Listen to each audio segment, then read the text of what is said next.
Eu vi com meus próprios olhos o que ninguém jamais deveria ver. Naquela noite, o chão da minha cidade foi lavado em sangue. E até hoje, tantos anos depois, ainda acordo ouvindo o sino tocar. Essa é a história que ninguém teve coragem de contar. Mas agora, você vai ouvir tudo. Naqueles tempos, meu filho, a vida era simples.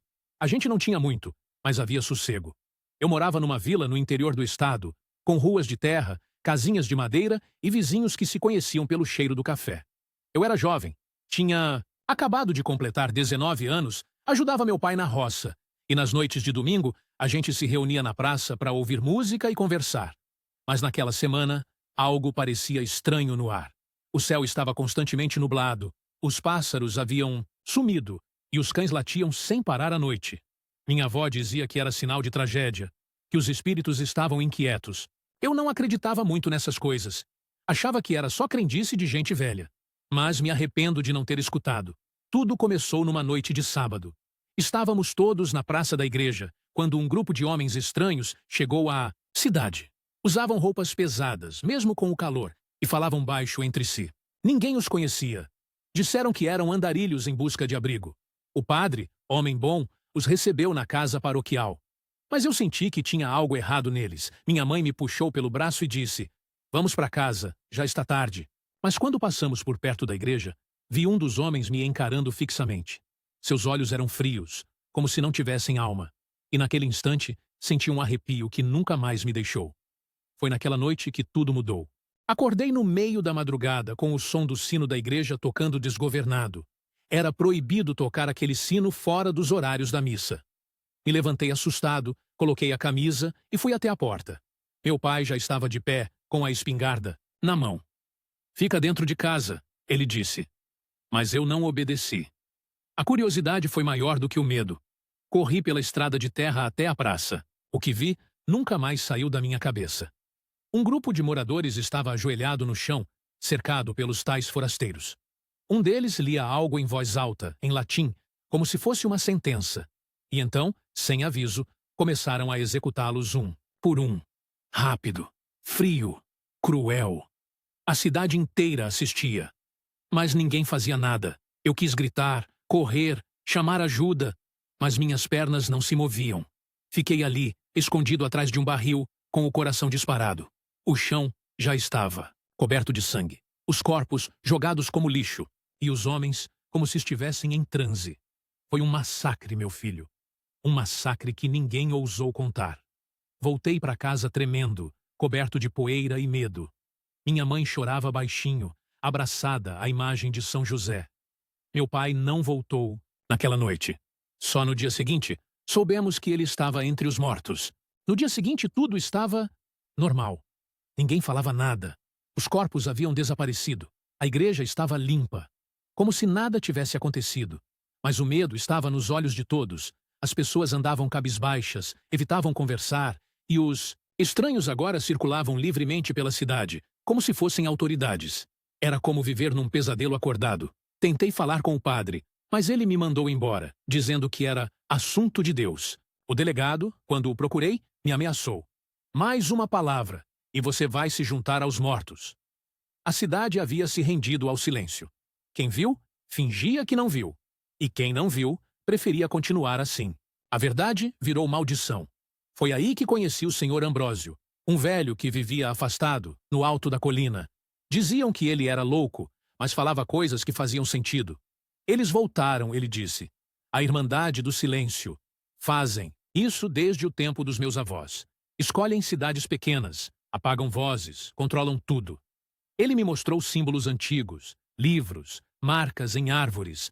Fiquei obcecado em entender. Passava as noites lendo escondido, escrevendo tudo o que lembrava. Mas minha mãe implorava. "Para com isso, filho. Eles vão te pegar." Eu dizia que precisava fazer alguma coisa, que o mundo tinha que saber. Mas ela só chorava. E hoje entendo que, às vezes, sobreviver é o maior ato de resistência. Um mês depois, já estávamos vivendo como prisioneiros. A cidade era vigiada. Havia olhos em toda parte. As rezas da igreja tinham virado encontros fechados, proibidos para os jovens. E foi nesse tempo que sumiram 3 crianças. Os pais diziam que foram levadas por lobos.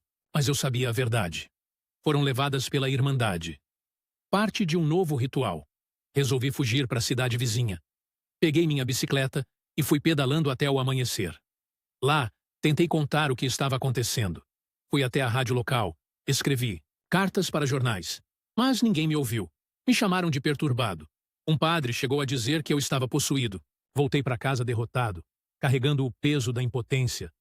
Quando voltei, encontrei minha casa revirada. Minha mãe, desaparecida. No chão, havia um bilhete com uma cruz desenhada em sangue. Senti que o mundo desabava sob meus pés. Caí de joelhos e chorei como nunca havia chorado.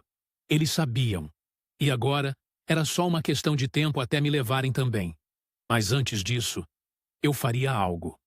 Fugi para as montanhas. Fiquei meses escondido com o velho Ambrósio. Ele me ensinou sobre os símbolos da Irmandade, sobre os ciclos de sangue, sobre como a história se repetia a cada geração. Ali, entre galhos e livros velhos, decidi que um dia contaria tudo. E que, mesmo que me chamassem de louco, eu jamais permitiria que esquecessem o que aconteceu. Voltei à cidade anos depois. A Irmandade havia partido, como sempre faziam. Deixaram para trás apenas o medo e o vazio. Muitos dos que participaram do massacre sumiram misteriosamente.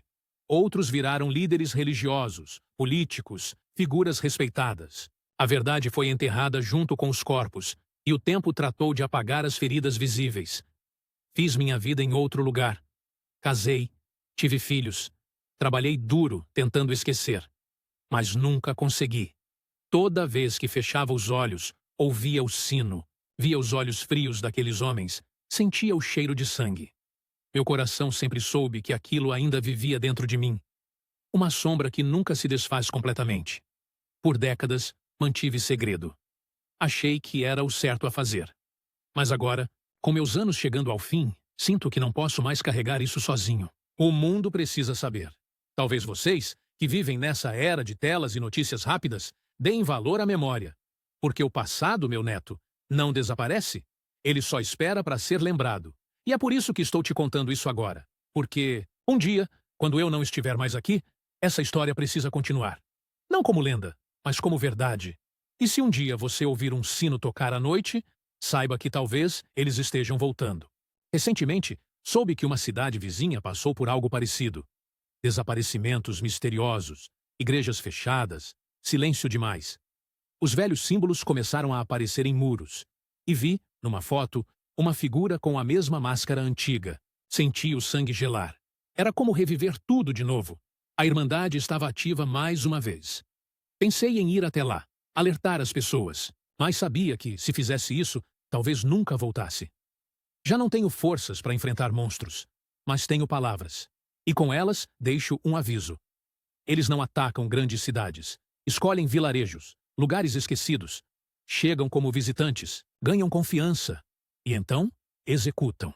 Se você ouvir falar de andarilhos estranhos, rezas em línguas antigas, sinos fora de hora, fuja. Proteja os seus. E nunca, jamais, vá à praça à noite.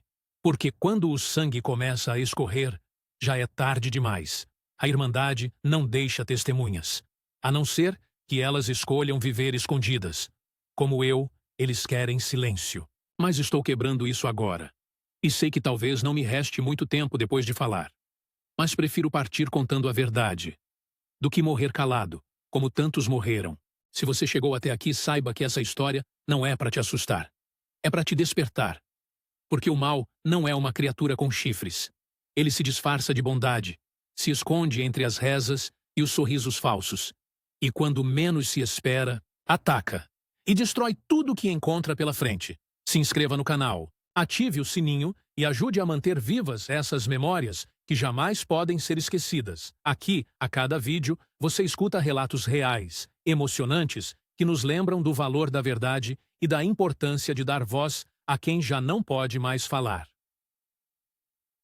Compartilhe esse vídeo, deixe seu comentário. E lembre-se, enquanto houver quem conte, nada será completamente esquecido.